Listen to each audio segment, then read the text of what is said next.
Écoute locale avec Chiz 94.3.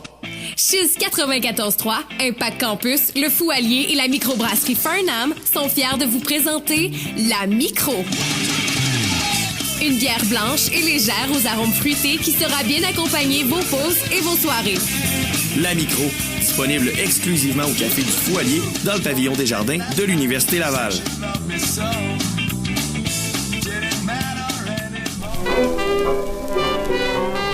On le sait, la musique a le pouvoir de faire de grandes choses, tant sur le plan individuel que collectif. Les Dames en Blues, c'est votre émission pour en connaître davantage sur les origines du blues en tant que voie d'émancipation populaire des femmes et dans la lutte historique pour les droits civils.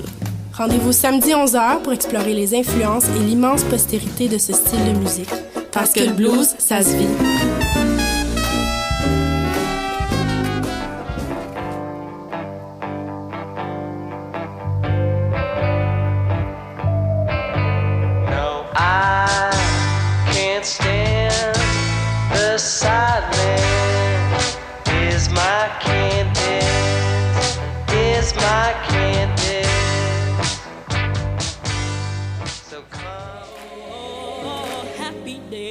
Du bonheur pour une heure avec vos animateurs et leurs collaborateurs.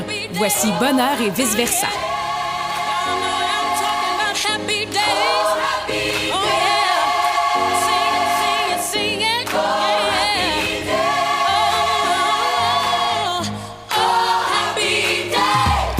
h 47 secondes, vous êtes à l'écoute de Bonheur et vice-versa. C'est la 35e émission aujourd'hui. Maxime au micro, comme à l'habitude à l'animation, avec ma collègue Annie cette semaine. Bonjour Annie. Allô Maxime, comment vas-tu? Ah, ça va bien. C'est le fun de retrouver ton beau sourire. Ah, t'es fin. Les gens ont pu le voir peut-être sur les médias sociaux. On a publié des petites photos de nous en studio.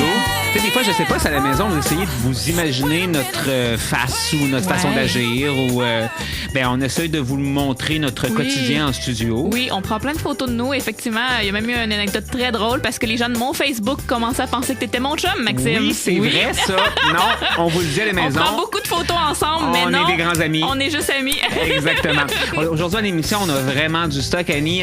Peut-être juste mentionner aux auditeurs que tu es conseillère d'orientation et doctorante en sciences de l'orientation. Je le suis. Et aussi, tu es copropriétaire de la clinique Consultoption, qu'on peut aller voir le site sur consultoption.com. Absolument. Alors, à l'émission d'aujourd'hui, on reçoit Jennifer comme journaliste. Par la suite, on reçoit les stagiaires de la clinique de counseling d'orientation et d'orientation de l'Université Laval et Marie-Claude Gagnon, qui est la directrice de tout ça. Et par la suite, c'est notre première grande table ronde septembre éditeur. Et on reçoit aussi au téléphone Mathieu Guénette, car on va parler avec cet éditeur de trouver sa place au travail quand on se sent un peu extraterrestre, qui est le tout dernier livre de Mathieu Guénette.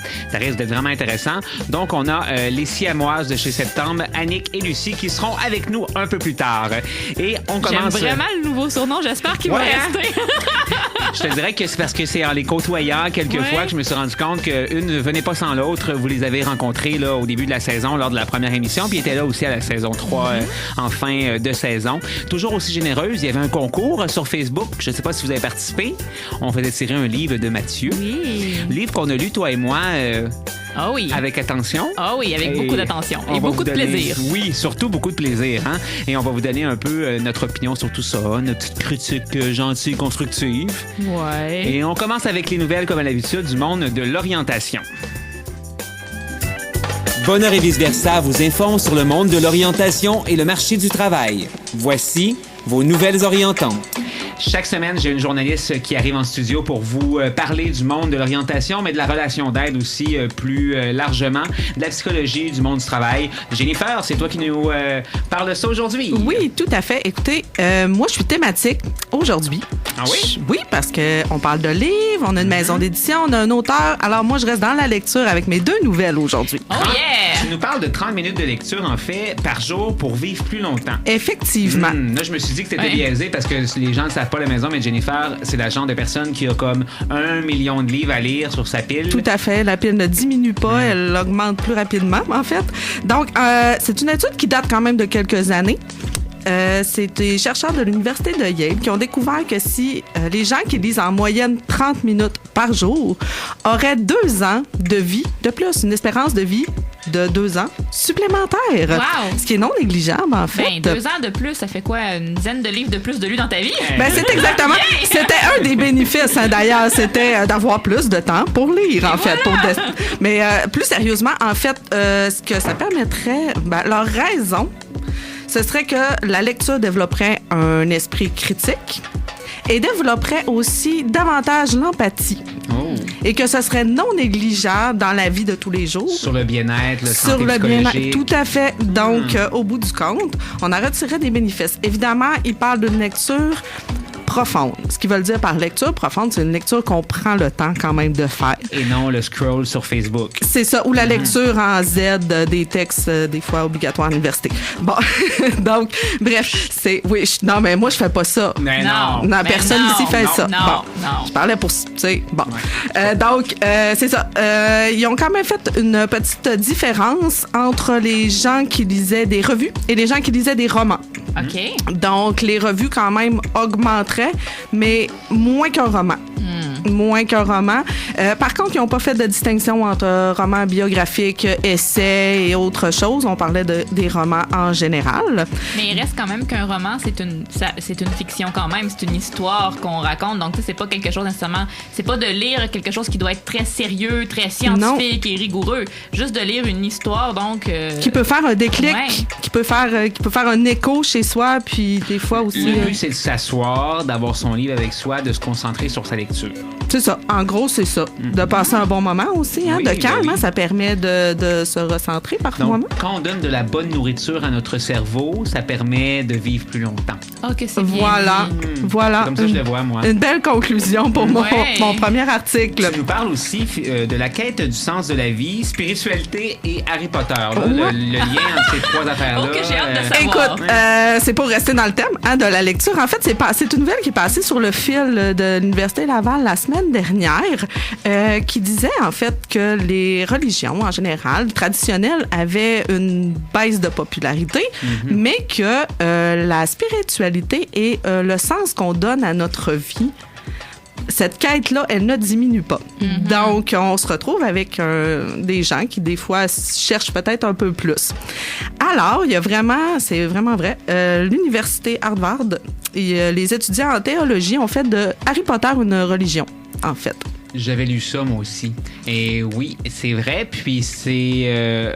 il paraît qu'en plus, c'est l'influence est venue du campus de Harvard aussi. C'est comme si il y avait, je sais pas moi, un feeling, une émotion, quelque chose qui ressortait comme à Poudlard. Ouais, c'est ça. Ben, en fait, ce qu'ils disent ici, c'est que il y a des citations quand même ou des références à la Bible. Il y a une citation de la Bible sur la tombe des parents de Harry Potter. Donc, il y a eu quand même une appropriation religieuse de Harry Potter. On en dira ce qu'on en voudra, là, mais bref. Ça me fait rire un petit peu. Je vous avoue, les filles, là, j'essaie de pas dire quelque chose pour ridiculiser le tout parce qu'il y a des gens qui doivent croire à ça. Puis moi, au contraire, je trouve que c'est une excellente initiative parce que il y a beaucoup d'études qui montrent que justement de croire en quelque chose puis que la religion, ça a énormément de très bons bénéfices sur la santé mentale, le bien-être, etc. De faire du sens. C'est ça permet de faire du sens. Sauf que les religions, comme on dit, sont de moins en moins présentes. Puis de trouver quelque chose je pense que l'idée, c'est de trouver quelque chose à se raccrocher. Puis Harry Potter a été un phénomène tellement mondial. Puis oui, on peut en rire un petit peu, mais tant mieux si ton dogme te permet de rire un peu, puis de pas trop te prendre au sérieux, mais quand même de trouver un sens. C'est comme s'il y avait un trou à quelque part, puis que là, il fallait le remplir aussi. C'est ça, tout à fait. Ouais, j'ai cette impression-là. Puis il y a des balados-diffusion aussi. J'ai pas cherché si on pouvait les trouver, mais paraîtrait-il que les étudiants de la faculté de théologie de l'Université Harvard ont des balados-diffusion. Si vous voulez, si vous cherchez un sens à votre vie et qu'Harry Potter vous interpelle. Ça pourrait être intéressant. Ça pourrait être intéressant. Juste en faire diffuser un petit bout sur nos ondes, j'aurais aimé ça en avoir. Non, mais tu sais, en plus, lire les 7 livres d'Harry Potter va te prendre théoriquement plus que 30 minutes par jour si tu veux les lire rapidement. Fait que tu gagnes.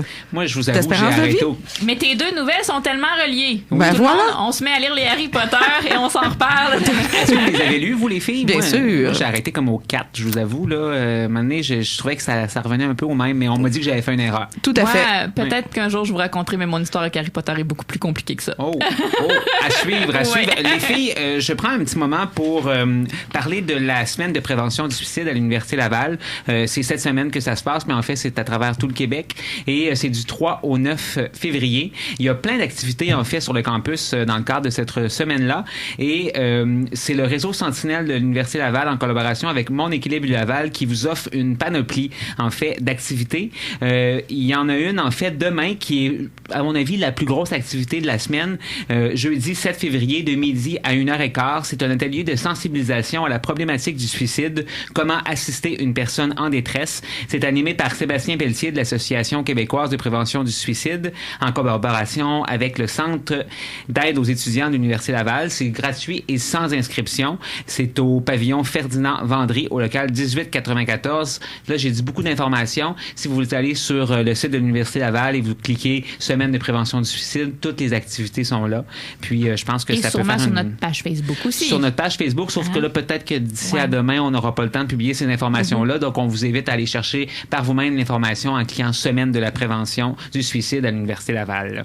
Je sais qu'en plus, il y a des choses qui vont être peut-être reliées avec la clinique de counseling et d'orientation un peu plus tard dans l'émission, parce que il y a une formation qui est donnée d'ailleurs par les stagiaires sur l'intimidation et sur qui sont en collaboration aussi. sur le harcèlement. Peut-être pas l'intimidation, justement, sur le harcèlement. Ils vont former en fait des formateurs pour pouvoir intervenir en situation de harcèlement. Ça va être un des ateliers donnés par les stagiaires de la clinique de counseling et d'orientation de l'Université Laval, et il y aura plein d'autres aussi ateliers. On en parle juste après la pause musicale avec les premiers stagiaires, parce qu'ils vont venir 3 fois durant la saison. Aujourd'hui, on a avec nous Liana et Samy qui viennent nous parler de leurs ateliers. On commence l'émission en musique avec une chanteuse que j'aime beaucoup. Vous savez que j'aime ça, les filles, mettre de la petite musique pour danser en début d'émission. Oui. Pour activer l'énergie des gens qui nous écoutent à la maison.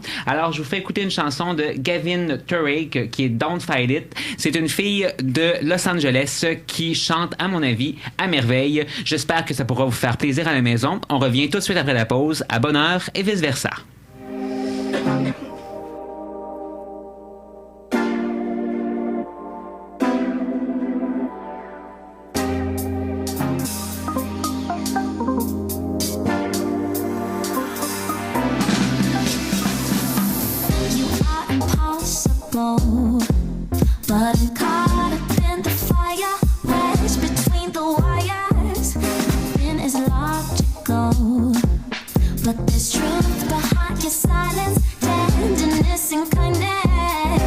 Feel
Bonheur et vice-versa, fier partenaire de ton bien-être.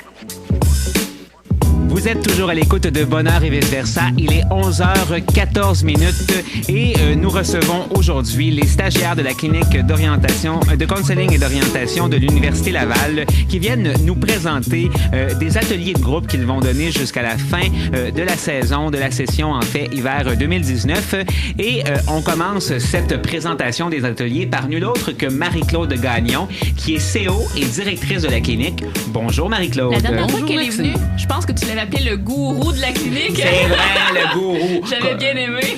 C'est vrai que c'est un bon qualificatif. Tu es comme un gourou pour les jeunes qui viennent faire des stages à la clinique. Pas la définition que je me donnerais, mais disons qu'on va faire avec pour aujourd'hui. Et Marie-Claude, aujourd'hui, tu voulais venir glisser un petit mot aux auditeurs pour en fait faire une petite présentation de la clinique de counseling et d'orientation de l'Université Laval parce qu'il y a des gens qui savent pas qu'il y a une clinique d'orientation à l'Université Laval qui est à moindre coût que dans les cliniques régulières. En fait, la clinique existe depuis 1943. On offre des services de consultation individuelle pour la population de 14 ans et plus. Et on offre aussi des ateliers de groupe. Mm-hmm. Tous les services sont offerts par les stagiaires de la maîtrise en sciences d'orientation qui réalisent leur stage à la clinique. Annie a déjà fait son stage d'ailleurs à la clinique. Aujourd'hui, je vais vous parler surtout des ateliers qui ont été conçus à partir d'une analyse de besoins, d'une réflexion sérieuse autour de la littérature. Les ateliers qui sont offerts par les stagiaires ont une durée entre 6 et 10 heures, dépendamment des thématiques, et rejoignent à la fois les étudiants, les travailleurs et les personnes qui envisagent leur retraite. Donc, on est vraiment dans le spectre de toutes les transitions dans la vie et dans le domaine du counseling et de l'orientation. Il faut savoir aussi que les étudiants de la maîtrise sont des étudiants de deuxième cycle. Souvent, quand ils sont en stage, ils sont en dernière année et c'est des projets qui sont quand même d'envergure parce que c'est une bonne partie de la formation finale des futurs conseillers et conseillères d'orientation. Oui, les ateliers sont élaborés dans le cadre de 2 cours.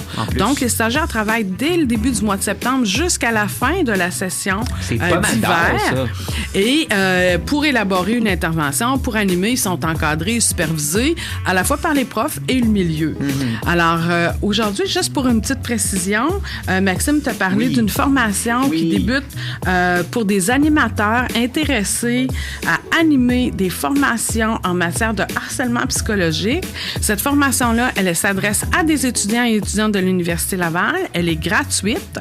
Il y a 2 groupes qui seront offerts. Un qui est demain, qui commence demain soir. Il y a encore de la place, donc les gens peuvent téléphoner à la clinique au 418-656-3191.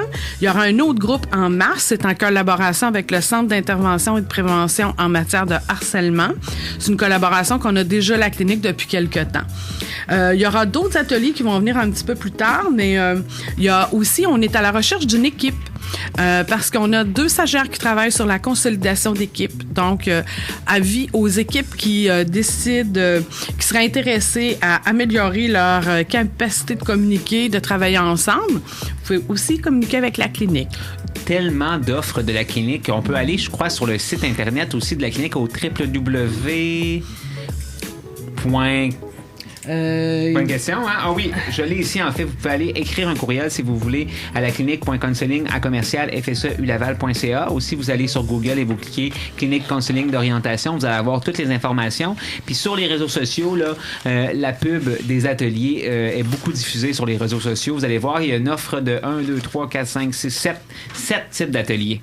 Moi, je tiens à préciser que non seulement les ateliers sont sont très diversifiés, mais qu'en plus, tous les stagiaires sont à la maîtrise, mais ils sont supervisés par des conseillers d'orientation certifiés qui sont tous très calés et très experts dans leur domaine. Donc, vous êtes entre de bonnes mains quand vous faites affaire avec les services de la clinique de counseling et d'orientation. Exactement. Et là, Annie, on a avec nous une stagiaire qui vient nous parler de son atelier. Oui. J'ai avec moi Liliana, c'est bien ça? Oui, c'est bien ça. Bonjour Liliana. Bonjour tout le monde. Comment vas-tu? Ça va bien, Maxime, merci. Il y avait-ça un petit léger stress de venir à la radio? Oui, c'est sûr que c'est la première fois. C'est ta première fois en plus. Stressée. Bon, on est là pour t'accompagner. On fait beaucoup de premières fois ici à Bonheur et vice-versa. On aime ça, les premières fois. On aime ça, les premières fois. Alors, tu viens nous parler de ton atelier qui aura comme thématique la retraite. Oui. En fait, la retraite Retour à soi est un atelier de groupe pour les personnes qui envisagent bientôt de prendre leur retraite et celles qui sont à la retraite depuis peu. L'atelier vise à outiller et inviter les gens à réfléchir pour ces changements importants dans leur vie. Il sera animé par ma collègue Marie-Pierre Ruel et moi. Nous sommes des finissants à la maîtrise en sciences de l'orientation à la clinique de conseil et d'orientation de l'Université Laval.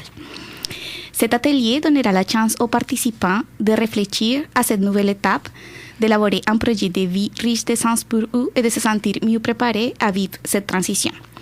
Un espace de partage et d'exploration des caractéristiques, des intérêts et des valeurs personnelles sera proposé, enrichi d'activités et d'échanges entre des participants et des conseillers. Donc, à la suite de l'atelier, les participants seront en mesure de mieux comprendre cette transition, identifier leurs intérêts, leurs valeurs, leurs ressources et leurs limites, trouver des activités ayant du sens pour eux durant cette nouvelle étape et commencer leur propre projet de vie à la retraite. Mais ça semble très complet. Si je comprends bien, c'est ça, les gens vont avoir la chance de se retrouver avec d'autres personnes qui vivent la même situation qu'eux, puis de faire des activités, d'avoir plus d'informations aussi pour les aider à mieux vivre cette transition-là vers leur retraite. Oui, en effet, l'atelier s'est proposé vraiment avec l'objectif de faire des échanges entre les personnes, de parler de ces caractéristiques, de ces valeurs, de trouver... On s'entend que c'est prouvé scientifiquement que le fait d'aller en groupe et de parler d'une situation de façon commune, c'est sûr que si vous parlez de votre retraite avec des collègues qui le vivent pas ou des membres de votre famille, d'en parler avec des gens qui le vivent, ça fait toute une différence. Tu as vraiment un bel accent à la radio. J'imagine, je ne sais pas pour les gens à la maison, là, mais ça doit sonner comme une chanson. En tout cas, à mon oreille, ça sonne comme une chanson. Merci. Est-ce que tu avais d'autres informations à donner sur ton atelier? Oui, en effet, l'atelier va commencer les 13, les 20 et les 27. Excusez-moi, l'atelier va se dérouler les 13, les 20, les 27 mars et les 3 avril de 2019, entre 18h30 et 20h30. Donc, les personnes ciblées sont vraiment les personnes qui envisagent la retraite d'ici au maximum 3 à 5 ans et celles qui ont pris leur retraite dans les 24 derniers mois. OK. Donc, merci à vous tous et au plaisir de vous rencontrer dans cet atelier. Merci à toi. Tu viens de quel endroit, Liliana? En fait, moi, je suis colombienne. Colombienne. Oui. Et tu es au Québec depuis combien de temps?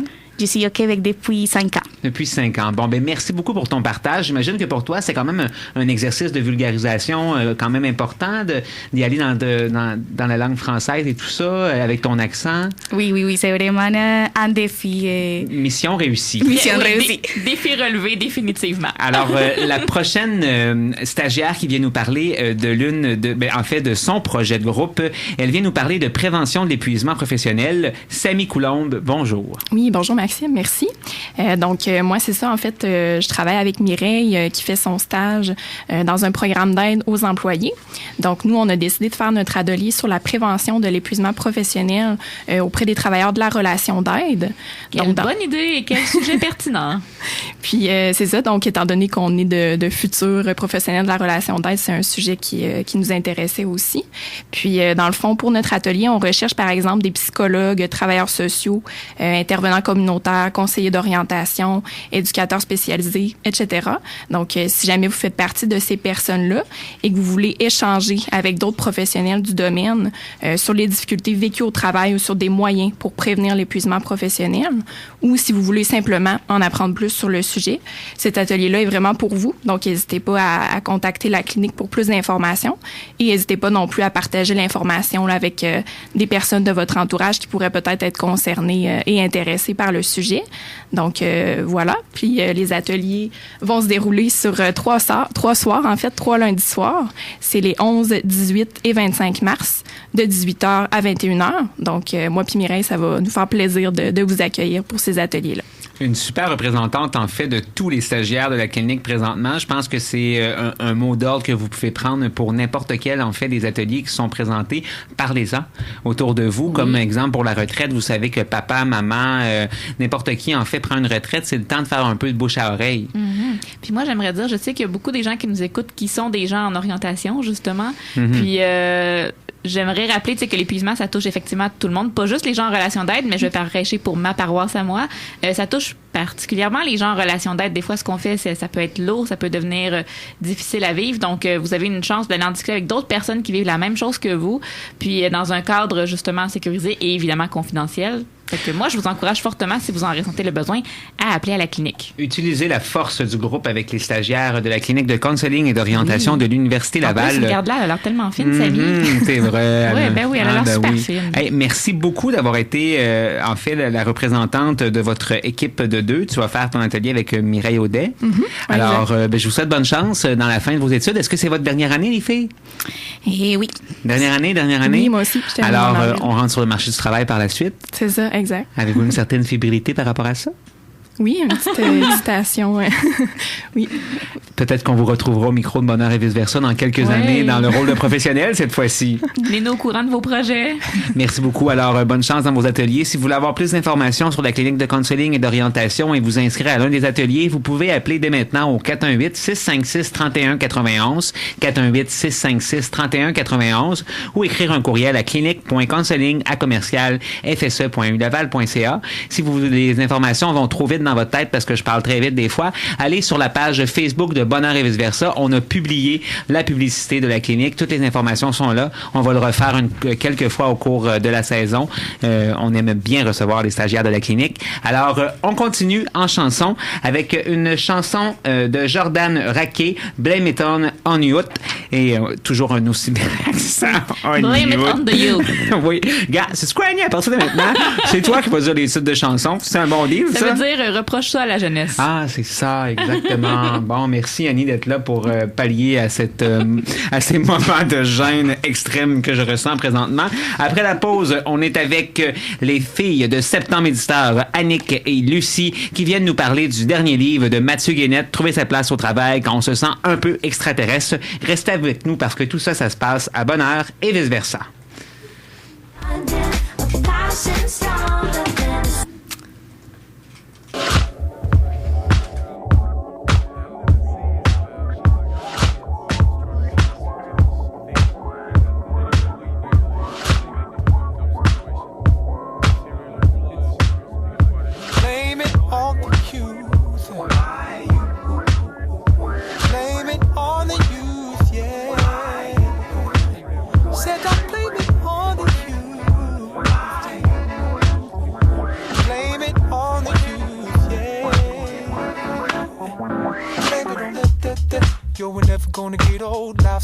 Trying to get involved with my girls, they're trying to get in vogue. Sex tape, get your story sold. And we don't do what we're told. It's my life, watch me take control. Consume till your ego's whole, but feed your body, but starve your soul. Oh, yeah. But starve your soul. But starve your soul.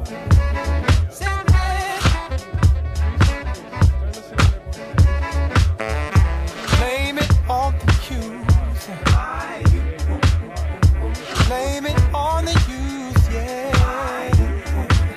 Said I blame it on the youth.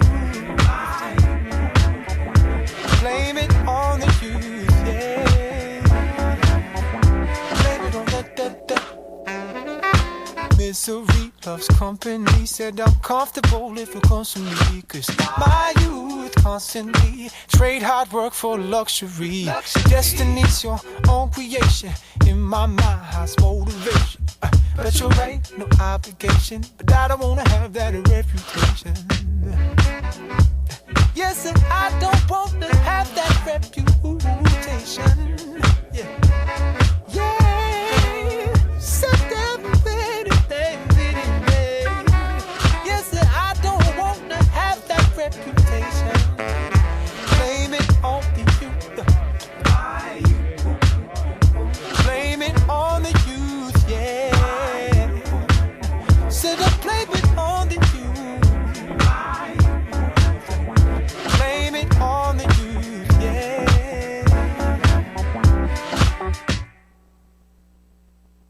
Vous êtes toujours à l'écoute de Bonheur et vice-versa. Il est 11h28 et avec autant de monde en studio, des fois ça va vite, hein Annie? Toujours, ça va tout le temps beaucoup trop vite. C'est comme on si l'attendait, on l'attendait, la petite erreur technique. Voilà. Ben oui. Mais tu sais, c'est tout le temps comme quand même une belle gérance, Bonheur et vice-versa, parce qu'on se ramasse que là, on a 11 personnes, c'était notre record en studio, et là, on avait 8 personnes aujourd'hui, quand même. Quand même. On est comme des animateurs de camp, Annie. On va chanter Kumbaya en jouant de la guitare dans pas long. Kumbaya. Kumbaya. Essaye-toi donc un peu, voir. Kumbaya, my lord, Kumbaya. C'est parfait, on garde ça en podcast. Alors, vous êtes toujours à l'écoute de Bonheur et vice-versa. Et maintenant, ben, c'est une première aujourd'hui qu'on vit parce que c'est l'heure de la table ronde Septembre Éditeur. C'est nos nouveaux collaborateurs cette saison-ci. On est très heureux de les avoir avec nous. Septembre, éditeur de contenu de choix et d'orientation depuis 35 ans, vous présente la table ronde Septembre. Alors, la saison dernière, quand Septembre Éditeur nous a approchés pour nous dire « Hey, ça serait peut-être le fun qu'on collabore ensemble », nous, on a fait « Oui! » Parce qu'on adore la lecture et en plus, on a eu la chance de tomber sur 2 personnages très sympathiques. Alors, Annick Deselgue, qui est DG de Septembre Éditeur, et avec Lucie Demers, qui est CO et coprésidente. Bonjour, mesdames. Allô. Bonjour. Co-directrice. Co-directrice, ouais. co-directrice. Oui, on est des co-directrices. C'est vrai. Bon, ben, ou des siamoises, comme tu l'as si bien dit. Exactement. Ben, tu sais, les gens vous verraient travailler ensemble à la maison, puis ils se rendraient compte que mon qualificatif est quand même assez intéressant. Mais on voit vraiment bien votre dynamique toutes les deux ensemble. Oui. On a une excellente dynamique. Alors, c'est un plaisir de débuter cette première table ronde avec vous. On va expliquer aux auditeurs comment ça va marcher. À tous les mois, moi et Annie, on va lire un des livres que Septembre Éditeur a paru. Souvent, on va essayer d'aller avec des livres qui sont des nouveautés, qui sont récents. Et là, la grande nouveauté de Septembre Éditeur, c'est le livre de Mathieu Guénette. Et ce livre-là, c'est Trouver sa place au travail quand on se sent un peu extraterrestre. C'est un guide pour ceux qui n'aiment pas les guides. Alors, voilà, on va parler de ce livre-là aujourd'hui, puis on vous a fait une petite surprise, en fait, à la maison, parce qu'on a décidé, on aurait pu parler du livre, on aurait pu en faire un résumé, mais le meilleur pour en parler, évidemment, c'est nul autre que Mathieu Guénette, et il est au bout du fil avec nous. Bonjour, Mathieu. Salut à vous tous. Allô! Hey, Allô! C'est donc ben le fun, la magie de la technologie. Fait que là, Mathieu est à Montréal. Il ne pouvait pas se présenter à studio avec nous. On a décidé de l'appeler pour qu'il puisse nous présenter son livre à sa façon. Oui, en fait, donc, en gros, moi, je me suis toujours senti extraterrestre dans ma vie, depuis que je suis adolescent, enfant et même adulte. Et j'ai réalisé que j'étais pas tout seul à être comme ça, parce que j'ai rencontré un paquet de clients pour des raisons différentes des miennes, mais qui se sentaient aussi étrangers. Peut-être à la maison pour le dire aux gens, parce que des fois, moi, j'ai comme l'impression qu'on connaît tous nos sujets puis qu'on n'en dit pas assez aux auditeurs. En fait, Mathieu Guénette est CO et il pratique depuis de nombreuses années. Et depuis 20 ans. Bon, ben c'est de nombreuses années, ça, non? Oui, je suis d'accord. Et donc, sa pratique a servi à l'écriture de ce livre-là parce que dans ton livre, Mathieu, tu as à la fois des vignettes cliniques et tu as ton expérience en tant que CO dont tu fais, en fait, j'allais dire l'étalage, mais ça se dit pas ça. Donc, tu présentes en fait l'histoire dans ton livre. Tout le long. Oui, c'est ça, exactement. Puis c'est pas ça pas en tout. Non. Mais en fait, c'est un livre qui est très authentique, hein? Oui, moi j'aime bien les auteurs, justement, quand ils écrivent. Je trouve que ça permet l'apprentissage des gens qui osent aller dans l'introspection. Donc, j'essaie d'être fidèle à ça. Puis qu'on sente une proximité aussi. Je tutoie le lecteur. J'aimais ça, cette idée-là. Mm-hmm. Et il y a aussi des exercices pratiques aussi, qu'on finisse par dire, OK, concrètement, là, on fait quoi? Là? Une fois qu'on a bien réfléchi, qu'on a des exemples, on fait quoi?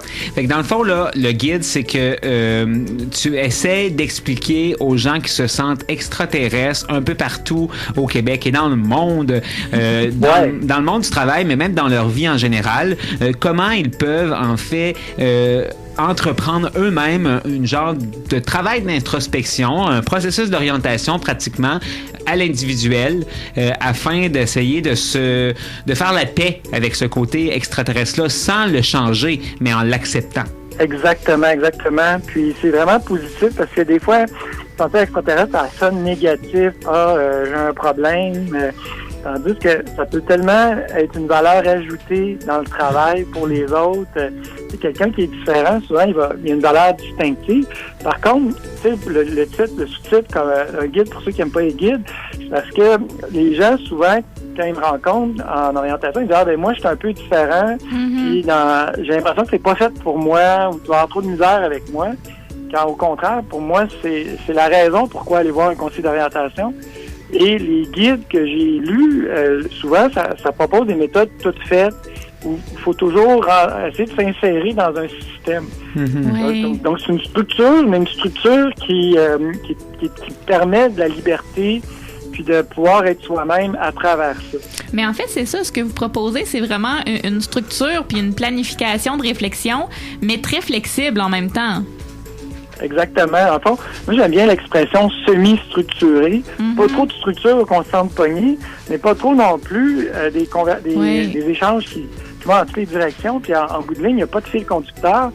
Et on n'est pas capable de construire quelque chose de tangible. Puis il y a quelque chose de très rassurant là-dedans, même pour les gens qui se sentent un peu extraterrestres, à savoir, on s'en va vers quelque part. Et dans le livre, c'est très clair, justement, vous proposez dès le départ, à la première page, quelle sera la structure, vers où on s'en va avec ce guide-là. Puis, en même temps, vous les accompagnez à chaque étape, justement, de ce parcours d'introspection.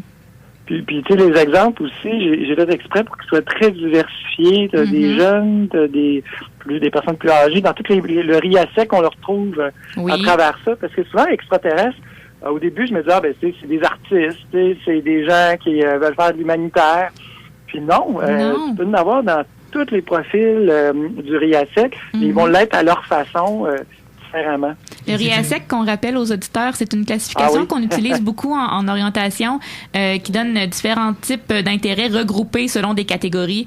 Puis chaque personne a un certain code selon les intérêts qui lui ressemblent le plus. Donc, on l'appelle aussi le code de All-in, réaliste, éducateur, artiste, social, entrepreneur conventionnel. Oui, puis c'est une très belle façon de vulgariser, Annie. Puis toi aussi, dans ton livre, Mathieu, tu as une belle façon de vulgariser les choses. Tu présentes certains modèles forts de l'orientation, mais dans un langage qui peut rejoindre n'importe quel auditeur. Puis même que je me disais, ce serait le genre de livre qu'il faudrait qu'il nous fasse lire, en fait, à l'université. C'est juste pour comme allumer la flamme de chaque étudiant en orientation. Ça pourrait être un livre extraordinaire pour ça. Et en même temps, moi, je suis tellement heureuse de l'avoir lu maintenant que je pratique. Ah oui? Parce que ça m'a fait réveiller plein de choses, ça m'a confirmé des choses, ça m'a fait réfléchir à différentes... J'ai beaucoup aimé la question des débats d'experts dont on en parlera un peu plus tard. Alors, c'est une belle histoire d'amour, en fait, ce livre-là. Hein? Ça a été, en fait, une collaboration entre toi et ta compagne de vie. Ben oui, c'est Annie, elle a fait les dessins. Puis, nous, ça fait longtemps qu'on est ensemble. Puis d'avoir un projet... ensemble, de bâtir de quoi, c'est toujours le fun. Et le livre aussi, on l'a travaillé, par exemple, les extraits, les témoignages, tout ça, c'est Annie qui me dit, ce serait le fun qu'il y ait ça. Puis on le construit ensemble avant de le présenter. Que oui, effectivement, il y a moyen de conjuguer professionnel et amour ensemble. Et il y a aussi la préface au début de ton livre de Jean-Thomas Jobin, hein? Ah oui, ça, j'étais tellement content parce que les conseillers d'orientation, souvent, on n'aimait pas trop les humoristes à une certaine époque parce qu'ils nous passaient dans le tordeur. D'ailleurs, je fais une référence au tout début du livre, donc comment les conseillers d'orientation sont perçus. Et d'avoir un humoriste qui nous représente et qui prend qui porte le flambeau, je trouvais ça génial. Puis Jean-Thomas Jobin, c'est un humoriste extraterrestre. Hein? On sait comment il est divergent, puis il a réussi à faire de sa carrière quelque chose de positif parce qu'il était différent. Alors, Mathieu, on invite les gens à rester à l'écoute parce que là, on te quitte, mais on continue avec tes éditrices et on va faire un peu la critique de ton livre. Fait qu'on t'invite à nous écouter. Je suis mieux d'écouter ça. Alors, c'était Mathieu Guénette, CO et auteur du livre « Trouver sa place au travail quand on se sent un peu extraterrestre ». Et on félicite aussi ta compagne de vie, Annie Desroches, qui est illustratrice du livre. Desroches, oui, excusez-moi. Alors, merci beaucoup. Je te souhaite une belle journée. Salut. Bye-bye. Alors, les filles, on continue avec vous. Mathieu, il y a de la jasette, hein? Ah oui, Mathieu. C'est un auteur. Il écrit du contenu au fur et à mesure. En effet. Et en fait, peut-être expliquez-nous un petit peu l'historique de ce livre-là, les filles, de où c'est venu cette idée-là, la collaboration. Mais en fait, nous, on veut des détails. Faut savoir que Mathieu, c'est un de nos auteurs chez Septembre. Là, c'était pas son premier livre avec nous, c'est pas son premier livre non plus. Donc, on trouvait que Mathieu, il y avait une belle façon de s'exprimer. Puis, on sait aussi que en tant que communicateur, il y a des belles qualités aussi. Là, on vient de le voir. Tu sais, il y a une belle façon, vous l'avez nommé, là, de vulgariser les choses pour que ça soit accessible au plus grand nombre. Puis, on savait en même temps, au moment où on s'est parlé, on voulait comme moi, j'avais jamais connu comme auteur depuis que je suis chez Septembre. Fait que j'ai comme repris contact avec lui dans la dernière année pour reprendre contact tout simplement. Puis il nous a dit ça, il dit hey, écoute, c'est fun, j'ai justement un projet de livre que je voyais justement faire avec vous autres. Fait que en tout cas, c'était pas aussi clair que ça lors de notre discussion, mais en tout cas, on a eu un fit assez intéressant, puis on a décidé de travailler ensemble et tout ça s'est passé très vite par la suite. Puis il nous a envoyé dans le fond une première partie qu'on a lue chacune avec un angle différent. Lucie l'a lu plus avec un angle CO, qu'est-ce que ça pourrait amener. Puis moi, je l'ai plus lu dans un angle extraterrestre, parce que oui, je me définis définitivement comme un extraterrestre. J'ai fait un pléonasme, désolée, définitivement défini. Et puis, ça nous a toutes les deux touchés, ça nous a toutes les deux amené quelque chose, puis on l'a trouvé tout de suite très intéressant. Donc, c'est allé assez rapidement ensuite pour créer le livre. Je vais lire un petit extrait aux auditeurs afin d'en fait de mettre la puce à l'oreille à nos auditeurs, leur donner le goût d'acheter ce livre-là. On continue la critique par la suite. Alors, ça va comme suit. J'ai la conviction que si tu trouves un sens à ta vie, tu te sentiras non seulement mieux dans ta peau, mais tu pourras contribuer activement à notre société et même innover dans ta façon de faire. Plus nous parvenons à un équilibre sain avec nous-mêmes, plus nous développons la capacité de devenir empathique envers les autres. À la longue, cela fait une différence dans le monde. Alors ça, c'était dans l'introduction de Mathieu Guénette qui disait que même si lui s'est toujours senti un peu extraterrestre et tout, en fait, c'est devenu à la longue une force et qu'il a pu justement avancer avec sa différence et faire sa marque et que ça se peut d'être différent et de faire sa marque. Non seulement ça se peut, mais comme il l'explique si bien, tout le monde y gagne quand quelqu'un réussit à trouver du sens dans ce qu'il fait puis qu'il s'insère bien dans ce qu'il fait dans sa vie. Mais souvent, c'est au moment où, comme Mathieu le dit dans son livre, c'est au moment où la personne, justement, trouve son filon, la place où elle peut innover, créer, être qui elle est, que là, pouf, ça devient intéressant. C'est un peu comme de verbaliser en même temps que, tu sais, nommez-le le milieu de travail où tout le monde est une copie conforme sauf une personne. Dans le fond, ça n'existe pas. Tu sais, chaque personne a sa petite couleur. Dans n'importe quelle équipe qui ait 50 comptables dans un bureau de comptable, chacun des comptables va avoir sa petite couleur. Puis la plupart, tu sais, ça veut pas dire que tout le monde vit un mal-être, mais ceux qui en vivent un ont tout intérêt à faire une démarche d'orientation, peut-être pas pour changer de carrière, tout simplement pour trouver leur propre couleur puis trouver leur place au travail. Peut-être exemple que le comptable qui est dans une entreprise où tout le monde fait la même chose puis lui il se sent différent, il a besoin d'innover, bien, s'il se part en affaires puis il devient entrepreneur, il va devenir autre chose, mais il va être encore comptable. Donc il y a des façons différentes en fait d'aborder sa carrière. Oui, ou il peut rester en emploi, mais en discuter avec son patron, trouver des nouvelles tâches à faire, voir ses tâches différemment. Ce qui explore dans le livre, Mathieu, c'est souvent ça, c'est qu'il n'y a pas une seule solution pour l'extraterrestre, il y en a plusieurs. C'est un peu ça qui parle aussi dans toutes les vignettes qu'il nous met, tous les cas qu'il nous met. C'est ce qui met en lumière, justement, c'est ce côté de partir de ce que tu es, de ce que tu sais que tu veux et de ce que ta situation actuelle et de voir qu'est-ce que tu peux faire pour l'améliorer. Mais dans le fond, l'idée, c'est que ça pourra pas être pire, là. Tu pars de ce qui est déjà là, puis on construit qu'est-ce qui pourrait être possible de faire maintenant. Et tu sais, Mathieu parle de sa spécialité. Hein. Comme on disait en début d'entrevue, c'est un CO d'expérience. Il a travaillé dans pratiquement tous les secteurs du monde de l'orientation. Je lisais là, dans son livre, aux places où il a travaillé, il fait une mini-bio de sa vie, puis c'est assez impressionnant. Donc, il sait de quoi il parle. Et en plus, ce livre-là se veut, oui, à la fois un message pour les gens qui se sentent extraterrestres, ça se veut aussi un livre qui est inspirant, qui veut donner de l'espoir aux gens que tout le monde peut trouver sa place dans ce beau monde. Et aussi, c'est un beau guide pour comprendre l'orientation. En fait, moi, c'est ma grande critique positive de ce livre-là. Je trouve que Mathieu a fait je me permets de l'appeler Mathieu. Je trouve qu'il a fait un très beau travail pour démystifier justement le rôle de l'orientation puis du conseiller d'orientation. Puis en fait, en lisant le livre, vous n'aurez pas un processus d'orientation. Puis d'ailleurs, ça n'a pas la prétention non plus de remplacer un processus d'orientation. Mais ça va vraiment vous aider à comprendre qu'est-ce qu'un conseiller d'orientation peut faire pour vous aider, puis comment il peut vous accompagner à réfléchir? Mais il y a pas en fait un vrai suivi en orientation dans le livre, c'est certain, mais il y a quand même une suite d'étapes qui nous fait un peu comprendre vers où on peut s'en aller avec un processus d'orientation. Exactement. Il y a comme les 6 étapes dans son livre, je sais pas si je les ai sur les yeux, et en fait, on peut voir un peu l'évolution qu'on pourrait suivre si on allait en fait suivre un processus d'orientation dans un bureau, dans une clinique en face à face. Là, on peut comme l'entamer un peu à notre manière. Ouais, ben déjà stimuler la réflexion pour ceux qui se reconnaissent dans la description que Mathieu fait des extraterrestres. Tu sais, déjà, oui, mettre la table pour la réflexion, peut-être faire des exercices par soi-même aussi.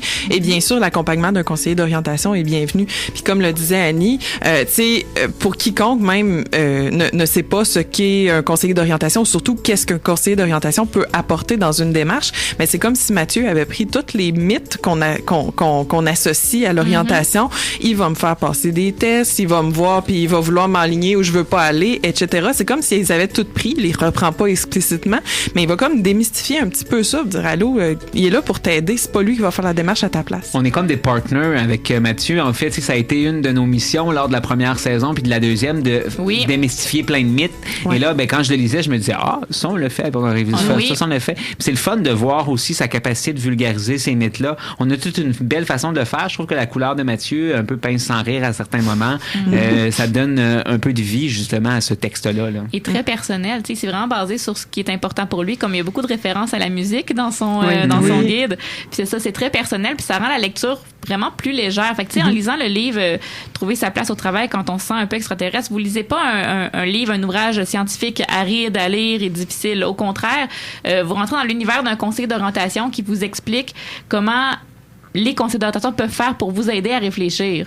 Et ils vous expliquent ça de façon vraiment très, très personnelle. Est-ce que c'est important pour vous, les filles, que ce guide-là soit quand même, tu sais, c'est quand même pas long, c'est quand même court, la mise en page est vraiment intéressante, c'est vivant, on peut en lire une petite section, on peut en lire seulement une si on veut, on peut les lire. Est-ce que c'était voulu que ce soit comme ça, pratique, que ce soit easy-going? Et flexible. Oui, et flexible. Nous, c'est vraiment un enjeu qu'on a comme maison d'édition en tout temps, c'est de rendre l'outil il n'y a rien de pire que faire un livre puis que personne n'a le goût de le lire. Le but de faire des contenus, c'est que les gens le lisent, les gens en parlent, les gens l'aiment, les gens l'utilisent. Fait que le côté pratique, le côté qui répond à nos besoins, qui répond aux lecteurs, c'est important, même dans l'épaisseur du livre, même dans la manière que les pages sont... Il n'y a rien de pire qu'ouvrir un livre, le regarder et dire « Oh, ça a l'air plat ». Oui, mais tu sais, on sait en plus, Annick, de nos jours, on est vraiment dans la société d'instantanéité, donc 2.0, on a besoin de quelque chose de quand même assez rapide, qu'on peut laisser sur le coin de notre table et qu'on lit une demi-heure avant de se coucher. C'est comme ça que ça marche, en fait, quasiment aujourd'hui. Là. Puis nous, notre but, c'est que, oui, on lise une demi-heure avant de se coucher, puis qu'on a le goût de continuer, puis qu'on se couche un petit peu plus tard. Oui, puis en plus, on vit plus longtemps, comme Jennifer. Exactement. On vit plus longtemps. Puis pour revenir à ta question, en fait, tu sais, malgré un format qui est le fun, qui est intéressant, qui est court, c'est là qu'on voit tout le talent de communicateur aussi de l'auteur quand c'est possible de parler d'un sujet qui, somme toute, est sérieux, qui est appuyé. Là, tu sais, c'est pas de la pop psycho, c'est quand même un sujet que Mathieu maîtrise bien comme conseiller. Puis de pouvoir le mettre dans un format qui soit assez bien vulgarisé pour le commun des mortels qui se questionnent. Tu sais, c'est quand même tout un talent. Fait que je pense que c'est ça, le format de livre, le format guide, c'est ça. Il y a tout un alignement d'étoiles à faire, puis je pense que dans ce cas-ci, en tout cas, à en entendre vos critiques, on a l'impression que c'est réussi. Ben oui, c'est réussi. Moi, en fait, j'avais plusieurs critiques quand je lisais le livre, puis Mathieu m'a vraiment déjoué, ça m'a un peu fâchée. Ben comme, tu sais, je sais pas si tu te rappelles, quand on en a discuté la première fois, je te disais, ben là, il nomme des statistiques, j'aurais aimé ça qu'ils mettent la source, puis je suis arrivée à la fin du livre, j'ai vu, non, les références sont là. Puis c'est arrivé souvent dans le livre que je me disais, il y a telle affaire que ça aurait été le fun d'aborder, puis là, quelques pages plus loin, finalement, il l'a abordé. Puis Annie est quand même quelqu'un de critique dans la vie. C'est quelqu'un de très rigoureuse. Donc, vous avez, dans le fond, une opinion qui est quand même assez juste à ce niveau-là. Puis, tu sais, moi aussi, je suis allé voir à la fin, voir les ressources et tout ça. Tu sais, il y a un côté, comme je disais tantôt, easygoing, mais tu sais, on sent qu'il y a une rigueur, puis il y a quand même un côté scientifique qu'on met pas de l'avant parce que c'est pas ça qu'on veut dans ce livre-là. Non. Mais on sent quand même qu'il est là, puis il y a l'expérience qui parle, puis les recherches qui ont été faites, la réflexion derrière aussi. Écoutez, vous avez même des lignes à la fin pour prendre prendre des notes pendant votre lecture. S'il y a des réflexions qui vous viennent, là, vous avez même un espace à la fin pour prendre des notes. Mais en fait, c'est ça. Je pense qu'il y a aussi cet enjeu-là que tous les conseillers rencontrent, c'est que on essaie de rendre le lecteur autonome, mais en même temps de lui dire si tu as besoin, ton CO est pas loin. Fait que dans ce cas-ci, tu sais, ben le lecteur ou plutôt, là j'ai dit le lecteur parce qu'on parle d'un livre, mais tu sais rendre la personne qui consulte autonome dans sa démarche, mais tout en lui rappelant qu'on est là. Fait que le livre a un peu cette valeur-là aussi avec les exercices. La simple lecture rend la personne autonome. Puis comme tu disais, les notes à la fin, les références de lecture que Mathieu fait qui sont hyper généreuses parce que c'est un gars curieux qui s'intéresse à plein de choses. Fait que vraiment, c'est le juste milieu entre l'autonomie. Oui. Vous avez accès à tout un beau travail de réflexion que vous pouvez faire par vous-même dans un contexte extrêmement pas ludique, mais agréable. Les filles, si on veut se procurer ces livres-là, on va en librairie? Oui, il va être disponible partout au Québec, en ligne aussi. Vous pouvez le trouver sur toutes les ressources en ligne ou sur septembre.éditeur.com, septembre.com. Et là, vous avez des petites nouvelles à faire rapidement. Vous cherchiez encore un autre employé. Oui, on est en plein développement. C'est l'expansion. C'est fou. On cherche une conseillère, dans le fond, à la vente numérique pour nos outils contenu numérique et les publicités en lien avec les guides Choisir et Mon Emploi. Si vous avez des talents en vente et vous aimez le domaine de l'orientation, contactez-nous.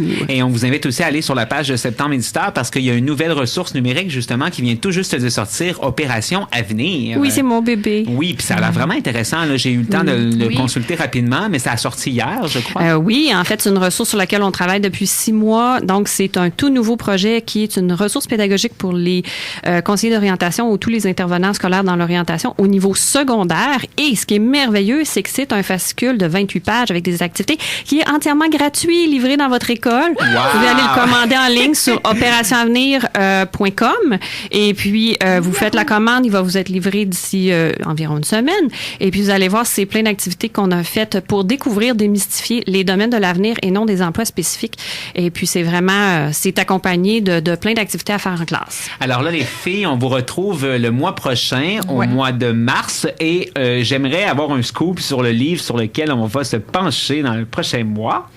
On avait parlé de l'ado en mode décision. L'ado en mode décision. Oui. Alors, l'amour en mode décision.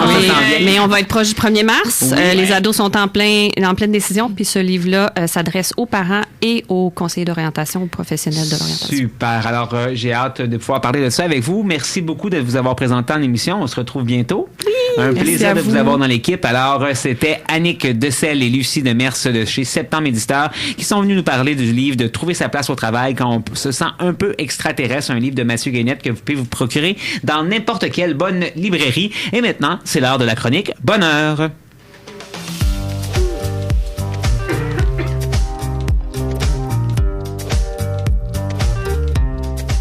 Bonheur et vice-versa, fier partenaire de ton bien-être. À Chiz 94.3, c'est maintenant l'heure de ta chronique Bonheur.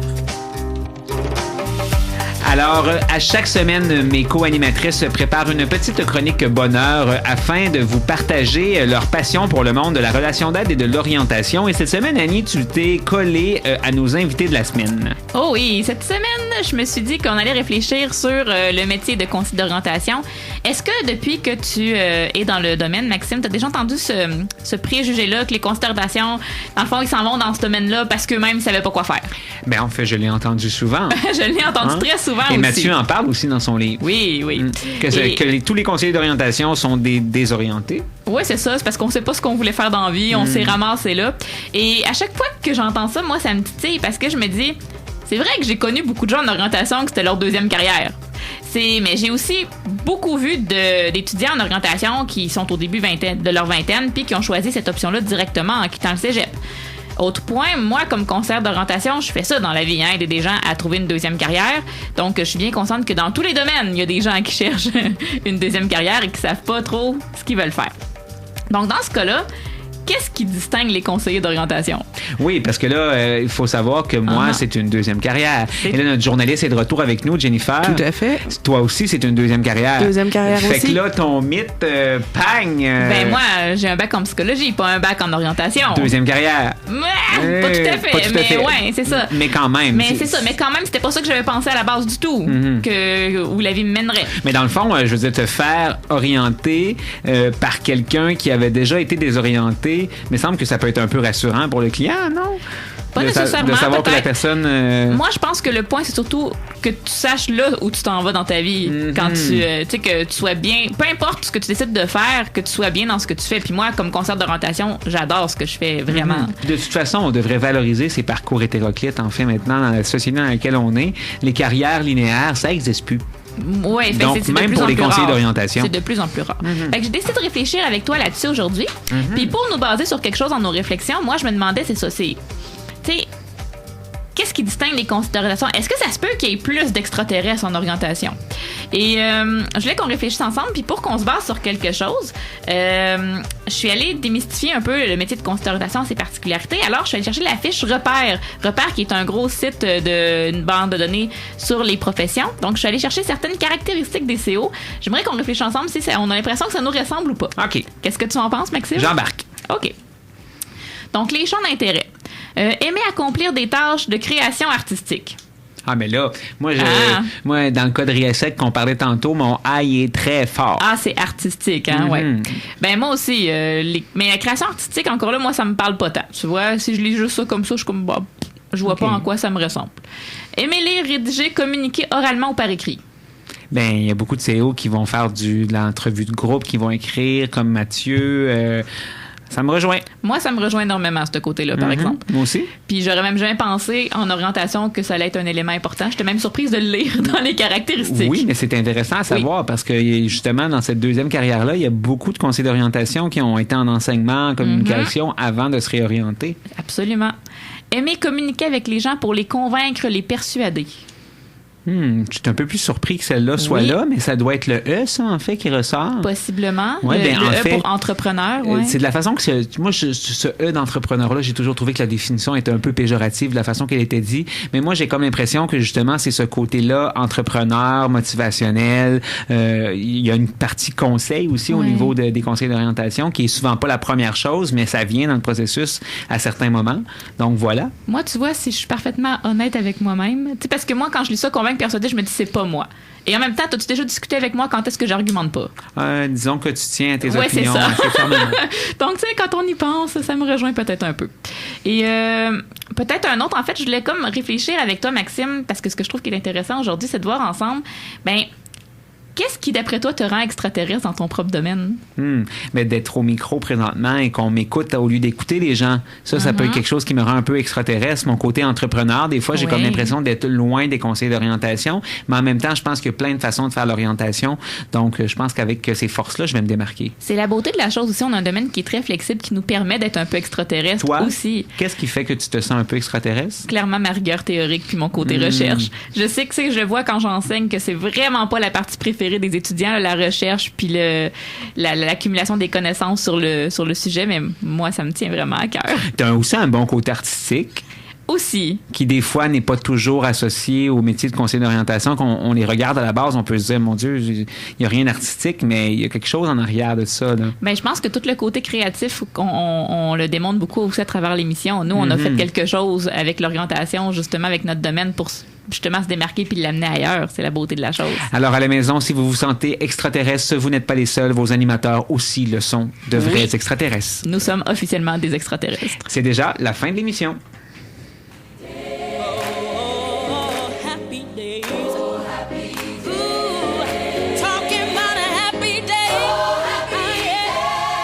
C'est déjà la fin, mais c'est une histoire qui se termine bien. C'est maintenant le temps pour vos animateurs et leurs collaborateurs de vous souhaiter du bonheur et vice-versa. Et toi, Jennifer, est-ce qu'il y a des choses qui te font sentir extraterrestre en tant qu'étudiante en orientation? En tant que... je le sais pas. Je me sens pas tant extraterrestre, honnêtement. Mais tu me disais en privé que ton investissement dans tes études et ton amour pour l'orientation te faisait parfois sentir différent. Oui, c'est vrai. Parce que c'est vrai que je mets beaucoup d'intérêt dans mes lectures, dans ce que je fais, dans tout ce qui est lié à l'orientation. Puis des fois, ça... Ton côté un peu, justement, scientifique comme Annie, des fois, te fait sentir un peu différente. Ma rigueur, là. Mais tu sais, des fois, quand on est tellement passionné, moi, ça m'arrive de me sentir différent parce que je suis tellement passionné que des fois, j'ai l'impression que ça gosse un peu. Tu sais, puis des fois, ça peut quasiment rendre jaloux. Puis je suis comme, hey, j'ai juste du fun, embarque dans mon fun avec moi, puis on va avoir du fun. Je pense que c'est ce qui va faire qu'on va rajouter une couleur différente à la profession aussi. Oui, tout à fait. Oui, puis je pense que c'est ça le but un peu de l'émission, c'est de faire connaître les professionnels sur un autre angle. On n'est pas des gens habillés en beige dans un bureau. Non, tu sais, non, il y a autre chose des conseillers d'orientation. Puis on espère qu'on vous fait connaître autre chose de ce monde-là, puis le monde de la relation d'aide en général. Alors aujourd'hui, on a eu plein d'invités en studio. On a eu premièrement les stagiaires de la clinique de counseling et d'orientation de l'Université Laval, ainsi que la directrice de la clinique, Marc-Claude Gagnon. Alors, on vous salue et on invite tout le monde à aller voir sur notre page Facebook de Bonheur et vice-versa afin d'avoir des informations là, sur les ateliers de groupe qui sont donnés. Jennifer, merci de t'avoir présenté aujourd'hui.